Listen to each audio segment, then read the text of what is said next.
আমি চলে এলাম আমার রান্নাঘর ঝুমা পাকশালাতে। আজকে আমি তোমাদেরকে একদম বিনা তেলে পালংয়ের পরোটা করে দেখাবো, কারণ অনেকেই তেল খেতে চায় না, নানান রকম অসুখ বিসুখ আছে, এখন তো অনেক নানান ধরনের অসুখ, সেজন্য বিনা তেলে পরোটা করে তোমাদের দেখাচ্ছি। তোমরা সাথে থাকো, আমার দেখো পুরো ভিডিওটা। দেখো, এই যে পালং শাক নিয়েছি, এখানে 250 পালং শাক আছে। পালং শাকটা আমি দেখো দিয়ে দিলাম। আর নিয়েছি এখানে, দেখো এখানে 300 গ্রামের মতন আটা আছে।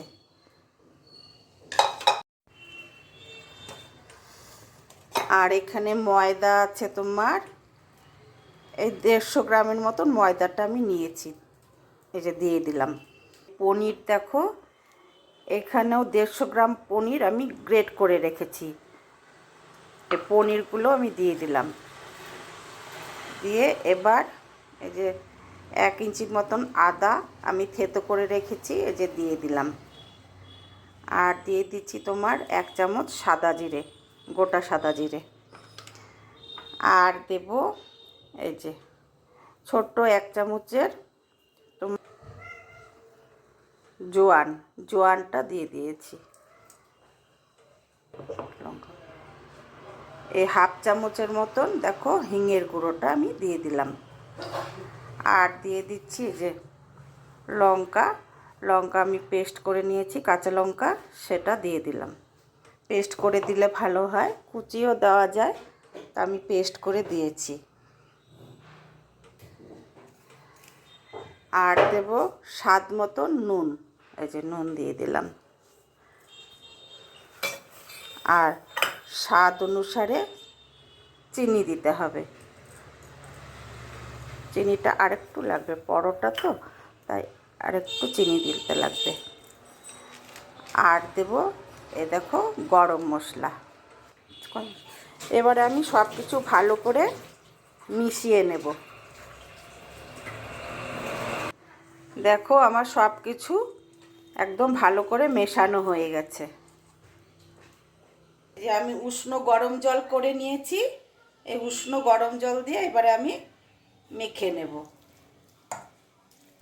দেখো বন্ধুরা, আমার কিন্তু মাখা হয়ে গেছে। এবারে আমি গুটি করে বেলে তারপরে সেঁকে নেব। দেখো একদম পুরোপুরি মাখাটা হয়ে গেছে আমার।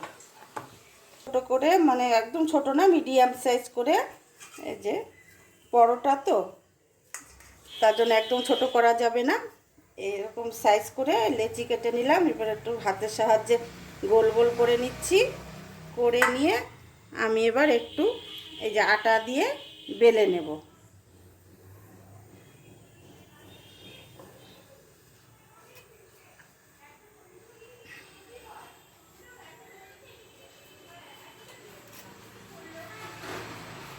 একটু আস্তে আস্তে বেলতে হবে, কারণ নরম হয় তো ভীষণ, সেজন্য একটু আস্তে হালকার উপরে বেলতে হবে এটাকে।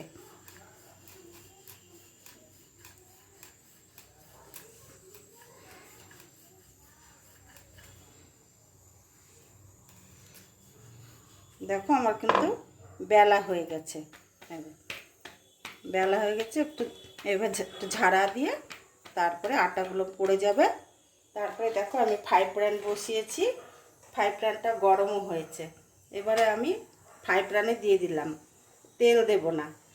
এবার আঁচটা একদম কমিয়ে করতে হবে ভাজাটা।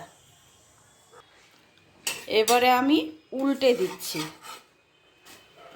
এখনও এ পাশটা হয়নি, তবে আমি উল্টে দিলাম, ও পাশটা উল্টে দিলাম, একটু ও পাশটাও হোক। তারপরে দুপাশটা এরকম আঁচ কমিয়ে, মানে গ্যাসের ফ্লেমেরটা কমিয়ে দিয়ে ভাজতে হবে পরোটা। আর পরোটা দেখো আরেক পাশ উল্টে দিলাম, তাই পরোটাটা খেতে কিন্তু ভীষণ সুস্বাদু হয়। দেখো আমি এই উল্টে পাল্টে দুপাশ এইভাবে করে গ্যাসে ফ্লেম কমিয়ে ভেজে নেব। আমি কিন্তু বাড়িতে মাঝে মাঝেই এইভাবে এই শীতের সময় এই পরোটাটা করি, খেতে কিন্তু বেশ ভালো লাগে, বিনা তেলে বেশ ভালো লাগে খেতে। দেখো আমার এই যে একটা পরোটা হয়ে গেল ভাজা, দেখো।